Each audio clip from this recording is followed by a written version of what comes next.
Okay, for the next few minutes, we're going to put aside our differences. We're going to start ignoring stupid stuff. We're going to be adults here.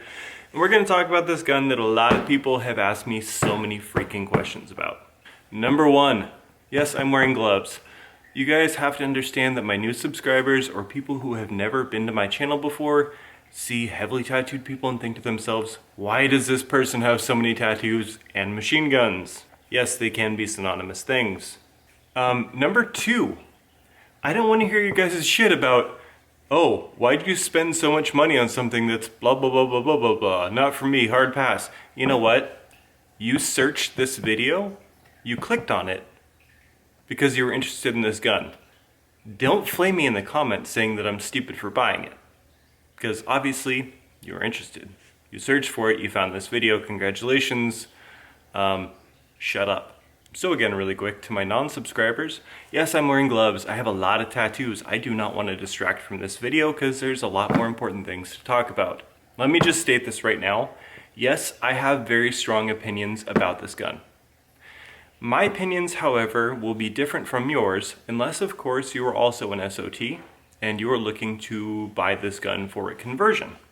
If that's the case, then you'll probably think very similarly to me.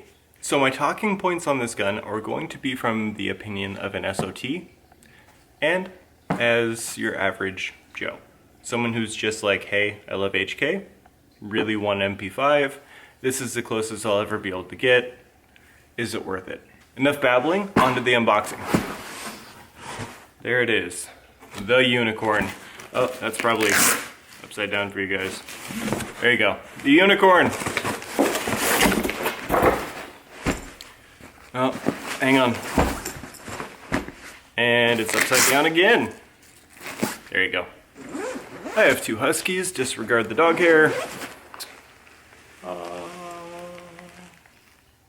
Alright, so breaking right in and going past the gun, what do they give us? Velcro attachment, not sure what it's for, let's stick that there. Two more of these. Not sure what they're for. Actually, I'm just gonna start putting this stuff back in the bag. User manual, registration card, tons of stickers, love that. Okay. Ooh. Ouch. Ouch, ouch, ouch. So you just bought an SP5 and you got an SP5K manual. That's a bummer. And let me show you guys.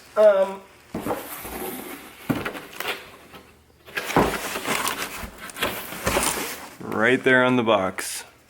This is in fact an SP5. And right there again on the box.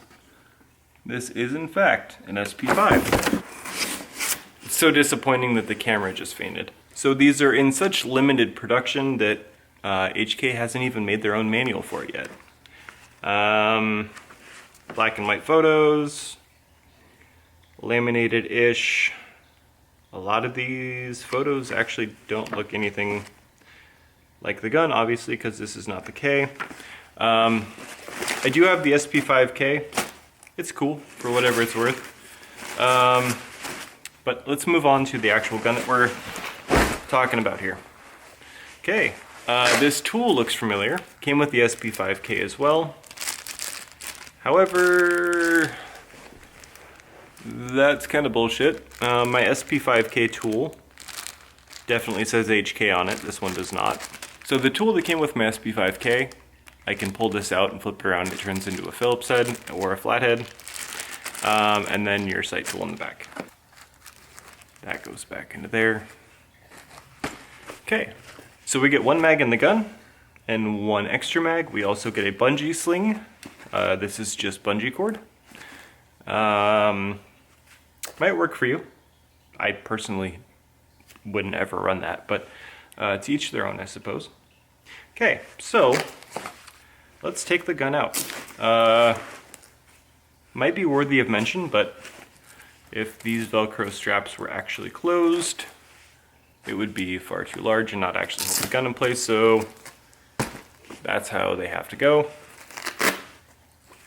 Probably not worth mentioning, but hey, I did.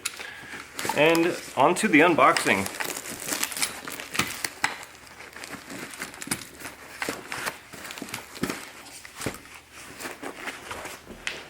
All right, so panning overview of the HK SP5.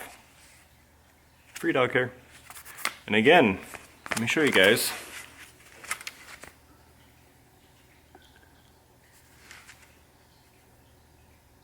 So this is actually the real deal, not an SP5K. Kind of disappointing that they put the SP5K manual in there if you're one of those people who are into manuals, or let me state now that I'm really not that into manuals. I do think that it does show a bit of class to have a better manual than not. So you just spent all of your hard-earned dollars and you got this. How would I imagine that you would feel? Okay, so elephant in the room. Yes, I am an SOT. Yes, I do have a full auto MP5.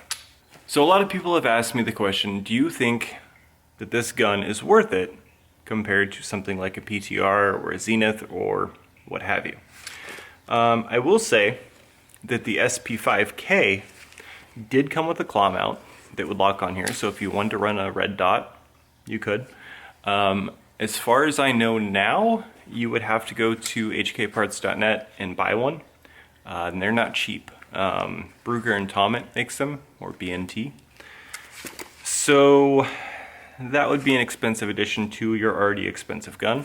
So just looking at this as a pistol compared to a PTR or a Zenith, you guys, I can tell you one thing definitively. It's a real HK. Now, is that worth your money? That's really for you to decide. So I will tell you that the welds on this gun, if we look at the rear sight trunnion, I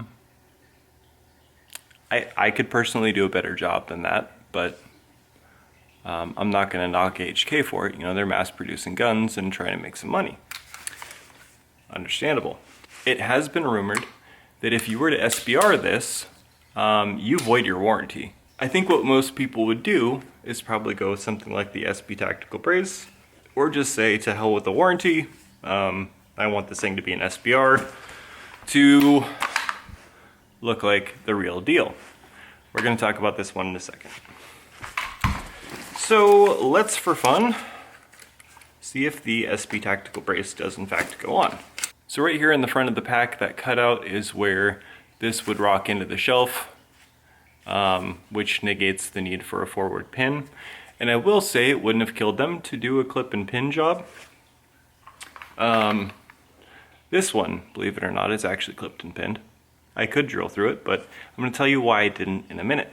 So we have a pretty lackluster job on our trigger housing. Some of you that might not be a big deal, but clipping and pinning just kind of pulls the whole thing together, makes it look better. And by the way, this little shelf right here that's welded on is basically what keeps your semi-auto pack on. Because if there was a hole drilled through, where you can see that there's the outline of a blind pin right there, if there was a hole there and that shelf wasn't there, you'd be able to put a full auto pack in there. Again, we're going to talk more about that in a second here. So this cutout right here lines up with that shelf, and this is what makes this able to be a single pin system. Alright, so now we have a braced SP5. Cool, I guess.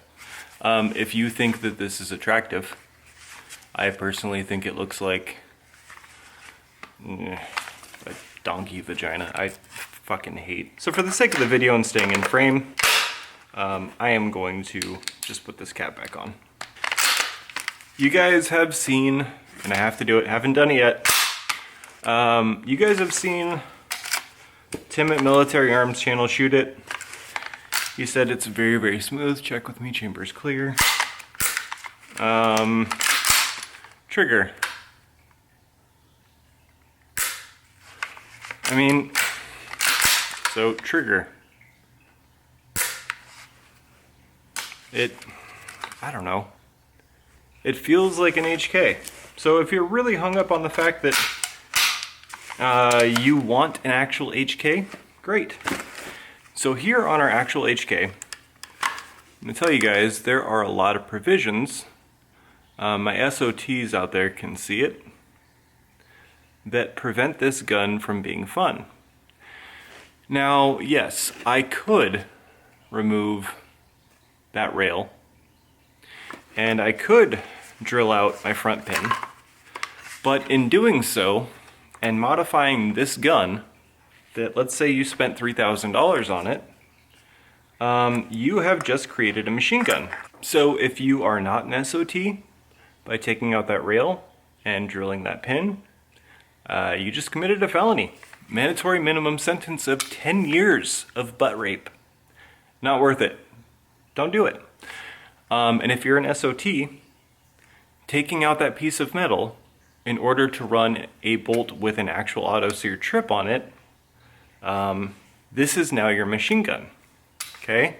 So you just destroyed an otherwise sellable gun to turn it, the entire thing, into a machine gun. That kind of sucks. So right now, this is a PTR. HK is going away for a second. And for looks, I threw a mag in here. So right now you guys are looking at an SBR. This is also a machine gun because it currently has a full auto pack in it. Let's give this an overview and take a look at our welds. Our rear sight trunnion actually looks better than the HK as far as the welds go on both sides. It is a closed sight trunnion. Thank you very much, PTR. And look here on top. We have a rail.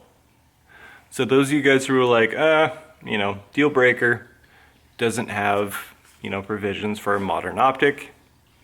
I understand where you're coming from. I think it's kind of a moot point because if you're shooting, honestly, if you're shooting an HK with a red dot, you're kind of defeating the purpose. You've got to have that 80s, early 90s feel to it. In my opinion, they should be shot with open sights.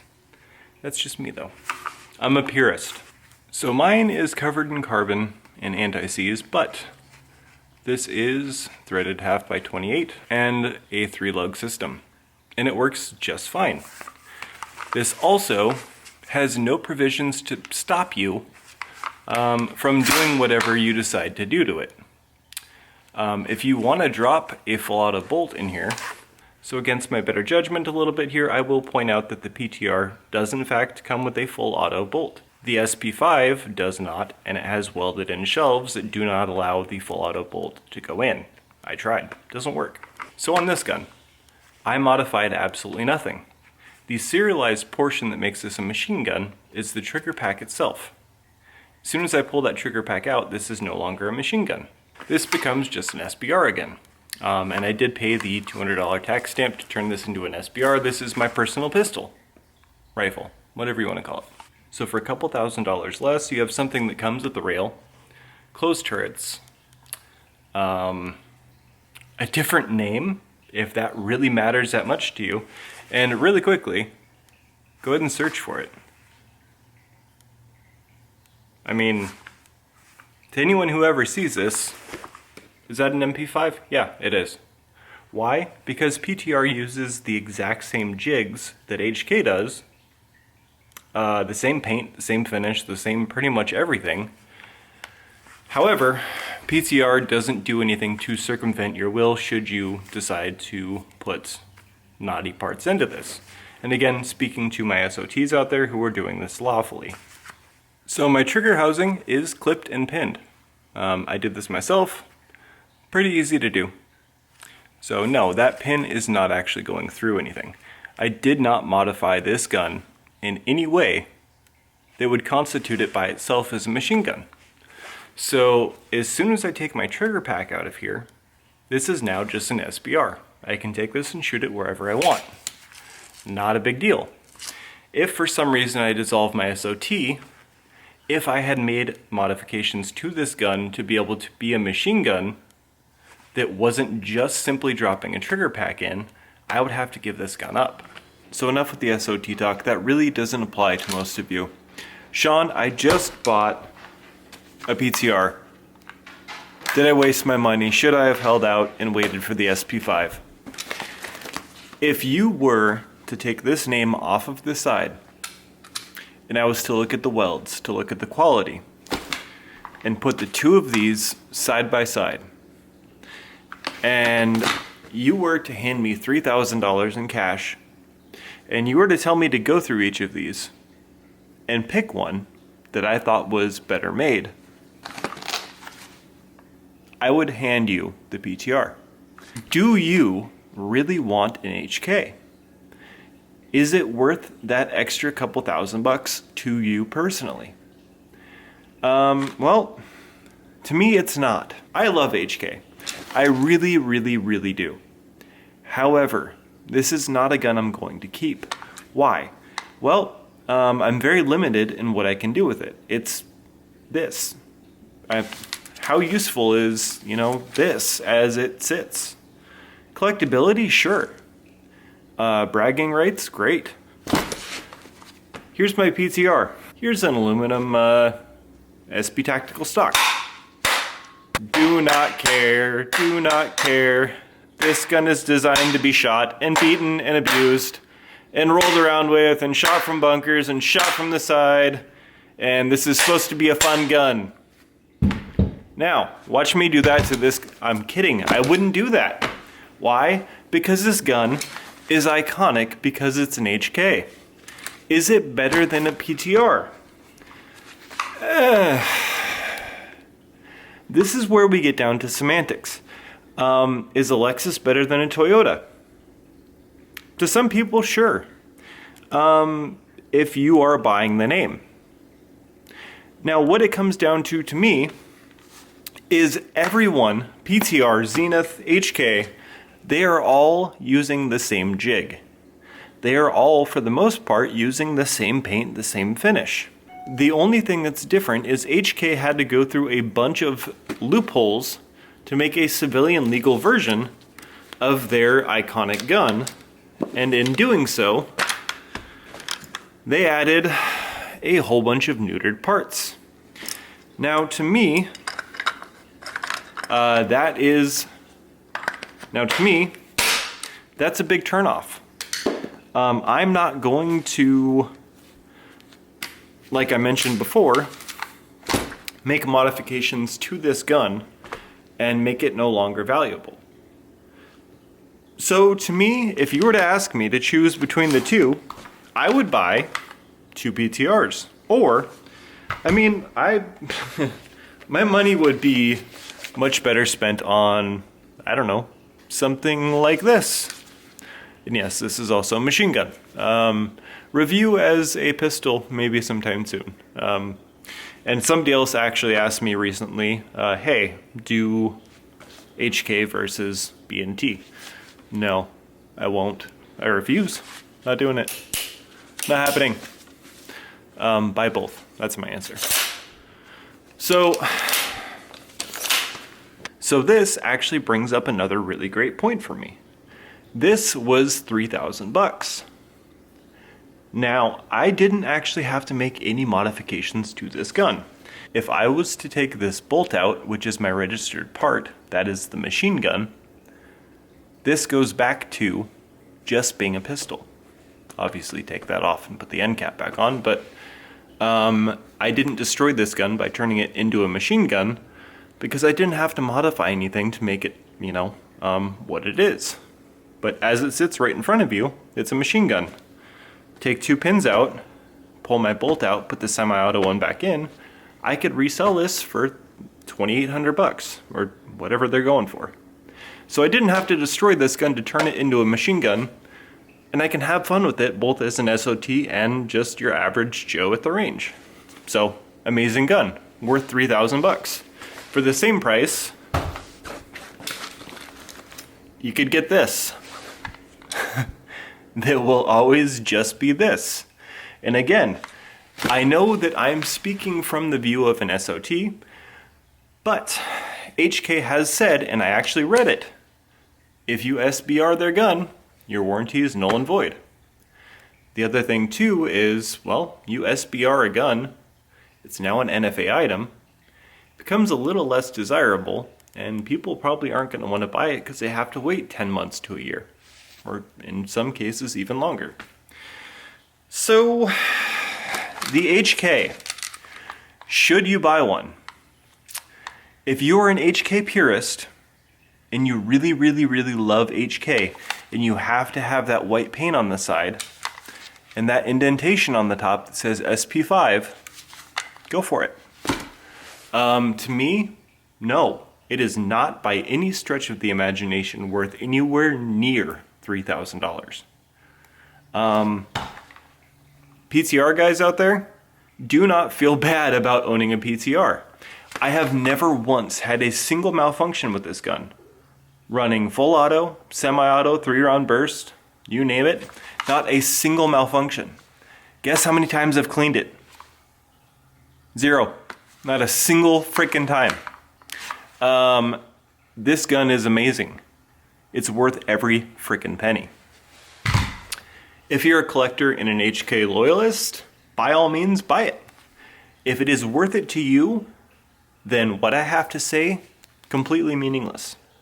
So closing thoughts on this gun. If my opinion of it not being worth the money pissed you off, then yes, to you it was worth it.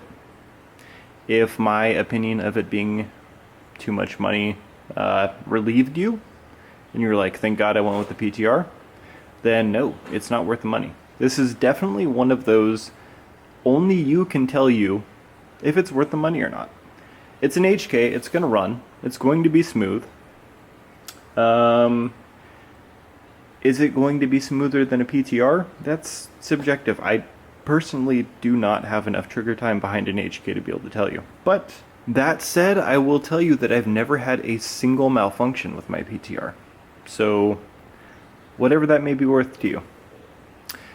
As always, thank you guys for watching. Like, share, subscribe, and I will see you in the next one.